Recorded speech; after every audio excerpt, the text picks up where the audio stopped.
Alrighty, so I know that you kind of handle a lot of the saliva testing, if that's correct. We do. Tell me a little bit about kind of how that goes with patients. Like, what does that kind of beginning look like?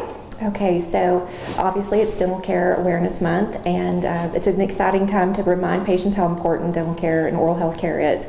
But one of the things that we have added to our toolbox is saliva testing. It's called HR5 saliva testing, which means high-risk pathogens.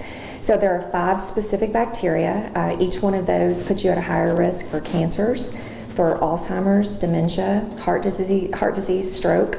And it's really been fun to have that extra tool in our toolbox, because if those patients have those markers, not only can we treat that with an antibiotic if needed and with our therapy that we do in the chair, but we can reduce their risk for those oral systemic diseases. So inflammation is the precursor to all disease.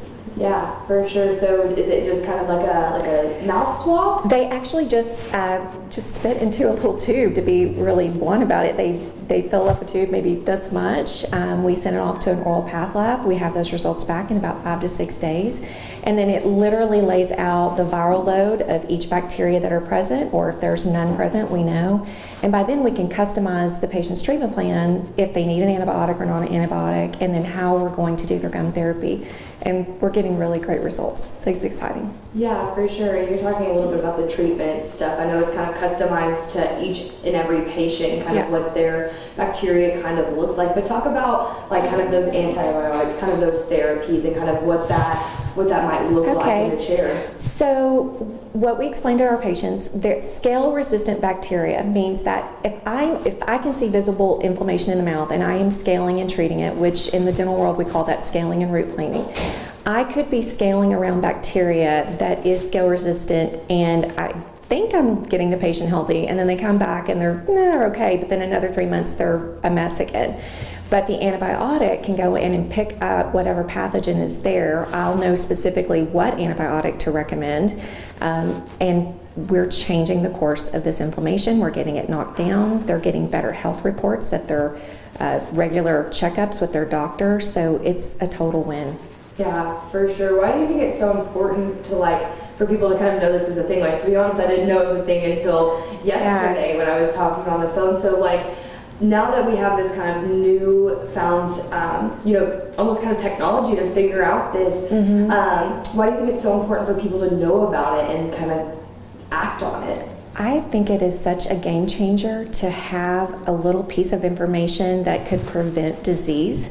I know a lot of patients think that a dental cleaning is just getting their teeth clean so they feel good and they look pretty, and everybody wants whiter teeth. I do too.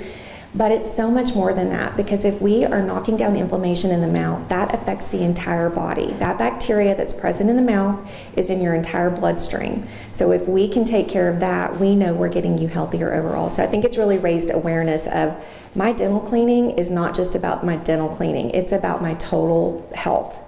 Yeah, and how I can react to the rest of the body. Absolutely. I know in my family we have dementia and Alzheimer's, and so that's important to me. And I've been screened personally, and luckily I don't have those markers. But if I did, and I had a head start on reducing those bacteria that are present, why wouldn't I take that opportunity? So it's going to change the way we're getting people healthy. It's not just about their teeth; it's about their total body.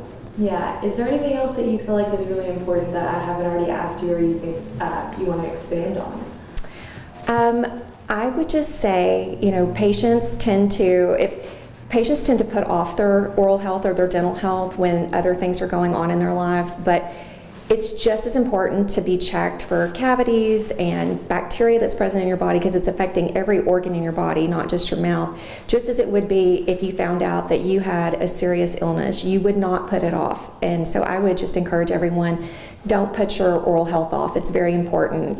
You're not detached from your mouth. It's a part of your whole body. So just appreciate it and do the recommendations that your dentist or hygienist recommends. Yeah, how often should people be coming in to get these checks? I think it needs to be specialized to the patient. Individualized care is what we really pride ourselves on. So, the insurance companies dictate 2 cleanings a year, and I use cleanings lightly because, I don't feel like that's really giving the patient the full service they need. But at least come see your dentist twice a year. If your hygienist or dentist is making a more customized recommendation that you need to be seen more often, listen to them because they're there to help you and coach you to be a healthier you.